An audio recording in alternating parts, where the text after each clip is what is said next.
அப்பா வெயிலண்டா வெயில் தான் என்னப்பா வெயில் மண்டையெல்லாம் கட்டுக்குது.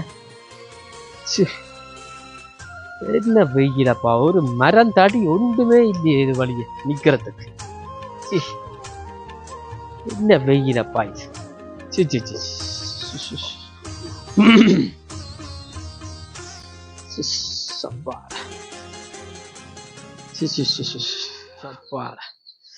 என்ன வெயிலப்பா இது.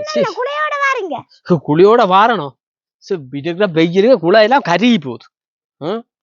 பார்க்க தெரியல வெயில் சரியா வெயில் இல்லை. இப்ப பின்ன மரங்கள் ஒன்றும் இல்லையோ இன்னலுக்கு எல்லாத்தையும் தான் வெட்டி சாய்ச்சி போட்டாங்க. கிட்டக்கிற மரம் முழுக்கலையும் வெட்டி எல்லாத்தையும் துளைச்சி போட்டாங்க. விட்டு மரம் இல்லையே நிக்கல. அங்க இருந்து வாரம் கால் கை எல்லாம் தொப்பிடிச்சு போச்சு. என்ன செய்யறது, ஒரு மரத்தையும் காணு. பின்ன என்னென்ன ஒவ்வொரு மரங்களும் அந்த காலத்துல வச்சவங்க பெரியாக்கள். இப்ப ஒரு மரம் நிக்குதான்னு பாருங்க. மரம் இருந்தாதானே என்ன நிழலுக்கு நிக்கலாம், நாட்டுக்கும் ஒரு குளிர்ச்சியா இருக்கும். முழு மரத்தையும் வெட்டி போட்டாங்கள் என்ன. அதே பறையிற இந்த கடைக்கு போய் வரக்கடே நான் பட்ட பாடு. அங்க இருந்து வரைக்கும் எவ்வளவு மரம் நின்றது. இப்போ நிழலுக்கு போய் நிக்கலாம் வேண்டாம், ஒரு மரத்தையும் காணலையே. இந்த 12 மணிக்கும் இந்த பள்ளிக்க புள்ளியல் படுற பாடு இல்லையே. இவ்வளோ மரத்தை முந்தி நட்டு விட்டுட்டு போனவங்க எல்லா மரத்தையும் அப்படியே வெட்டி போட்டாங்க. முன்னுக்கு வெறும் காடு தான் கிடக்கு, உள்ளுக்கு ஒரு மரமும் இல்லை. அங்க கொழும்புல இருந்து வாரவன் அவன் இவன் முழு பேரும் வந்து எல்லா மரத்தையும் வெட்டி கொண்டு போறாங்க. உண்மைதான். முன்ன இந்த வெளிநாட்டுல இருந்து எல்லாம் வந்து இந்த பொடிகள் எல்லாம் கிளிநொச்சியில இணைஞ்சு இந்த வீதிகளுக்கெல்லாம் பனைமர கண்டுகள் வச்சவே, எவ்வளவு மரங்கள் வச்சவே. என்ன இந்த பத்த வளர்ந்து அதையும் சேர்த்து எரிச்சு போட்டாங்க. ஒரு ஒதுங்கி நிக்க இடம் இல்லாம இல்ல மக்கள் சீரழிது வெயிலுக்குள்ள. முன்ன ஒரு வெயில் காலம் அடிச்சுது, இப்ப அடிக்கிற வெயில பார்த்த நீங்களும். அது சரி, இப்படி வெயில இப்படி மரத்தை வெட்டினா இன்னும் மழை பெய்யும். அதுதானே. போன வருஷம் இப்படி ஒரு அளவான வெயில், இந்த வருஷம் அதை விட கூட, அடுத்த வருஷம் இதை விட கூடத்தான். கால் வைக்கல அது வெளியால. ஐயோ அண்ணா, அதை நினைக்க எனக்கு பயமா இருக்குண்ணா. இப்ப மண்டையில ஏதோ வெயில் சுட்டு வருத்தம் வருதாமண்ணா. எங்களுக்கும் வயசு போயுது. இந்த வெயிலுக்கு எப்படி நிக்கிறதுன்னு தெரியாம இருக்குண்ணா. ஒரு இடத்தை நடந்து போக முடியலன்னா. முன்னேண்டா மரங்கள் நட்டு நாங்கள் வீதியில நடந்து போனாலும் எங்களுக்கு அது வெயில் தெரியவில்லை. இப்ப வெயில கண்டாலே பயமா இருக்கு.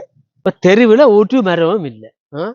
இந்த மரம் வெட்டுறவங்க இன்னும் வறுமை இல்லாம முள்ளு மரத்தை மேல வெட்டி கொண்டு போறாங்க. அது மட்டுமே செய்கிறாங்க. கொஞ்சம் பேர் வந்தாங்க வெளிநாட்டுல இருந்து. இந்த வீதி எல்லாம் மரங்களை நட்டு எல்லாம் பரம் மட்டையால எல்லாம் வரைஞ்சி விட்டு விட்டு போனாங்க. எல்லாம் மரம் எல்லாம் குளிர்ச்சியாத்தான் நின்றது. நாங்கள் நினைச்ச வெளி நல்ல மரங்கள் எல்லாம் வச்சுக்கிறாங்க, மழை வரும் வெயில் எல்லாம் இல்லாம இருக்குன்னு பார்த்தால் எங்கட சனங்களுக்கு தானே சனங்கள். எங்கட சனங்கள் அந்த கரையில இருக்க பத்தி எல்லாத்தையும் போட்டு அந்த மரத்துக்கு மேல போட்டு கொளுத்தி ஒரு மரத்தை இல்லாம பண்ணி போட்டுது. இந்த ரோட்ல பேர் போய் எவ்வளவு மரத்தை அவங்க நட்டு போட்டு போனாங்க. தேக்கில இருந்து முடுக்க இருந்து எவ்வளவு மரத்தை நட்டு போட்டு போனாங்க. இப்போ ஒரு மரமும் இல்லை. இவங்க தங்கள தேவைக்கு எல்லாத்தையும் வெட்டி வெட்டி மரத்தையே இல்லா படி போனாங்க இந்த வெட்டுறாக்கள். இந்த மரத்தை வெட்டுறாக்களுக்கு ஒரு தடை செய்யணும். அதான் இந்த மரத்தை இந்த வெட்டுறாக்கள் செய்யறன்னு சொன்னா அந்த வெட்டுறாக்களை முதல் தடுக்கணும். முதலாவது பிரச்சனை. நீ சொல்ற மாதிரி மரம் வெட்டுறாக்களை தடுக்கிறது யார்? அரசாங்கத்துல உள்ள அரசு நிறுவனங்கள்லாம் தடுக்குது. சில பேர் தடுக்கிறாங்க, சில பேர் என்ன செய்யற போவிட்ட கொடுக்குறாங்க, மரத்தை வெட்டிக்கிட்டு போறாங்க. அவங்க இந்த மரம் வெட்டுறது யார்? வெட்டுக்கிறதுல இருந்து வந்து நிக்கிறாங்க. இல்ல இல்ல எங்கடையாக்கலாம் வெட்டி சாய்ச்சி போட்டு திரியுறாங்க. அண்ணா இந்த மரம் வெட்டுறவங்க பிள்ளைகளோட போய் செவ்வாய்க்கிரகத்திலயா இருக்க போயின்னு? இங்கதானே என்ன இருக்க போயின்னு? இந்த மரத்தை வெட்டி வார காசை என்ன செய்ய போயினும்? இந்த மரங்களை வெட்டி சீரழிக்காம இந்த மரங்களை விட்டா மழையும் தாராளமா வருமே என்ன நாட்டுக்கு. அது சரி, மழையும் பெய்யும், நாங்களும் நிழல்ல வாழலாம், எங்கட புள்ளிகளும் மடிவா வாழும். மரம் வெட்டுறவன எல்லாம் நீ நினைக்கிறிய அவனுக்கு 6 அறிவு இருக்குன்னு சொல்லி? அவனுக்கு எல்லாம் 1 அறிவு 2 அறிவு தான் கிடக்குது. அவங்க எல்லாம் அந்த மரத்தை வெட்டுவாங்க. சரியா சொன்னீங்க. அதை விட எங்க இருந்தவன் இந்த மரத்தை நட்டு போட்டு போவ. அதுக்கு குப்பி எல்லாம் போட்டு நெருப்ப கொளுத்தி அதை இல்லாம பண்றாங்க. அவங்கள என்னன்னு சொல்றது? என்னன்னு சொன்னா இந்த வருஷம் 40 பாகையில இந்த வெயில் இருக்குது. வார வருஷம் 45 இல்ல 50 அதுக்கு மேலேயோ தெரியல.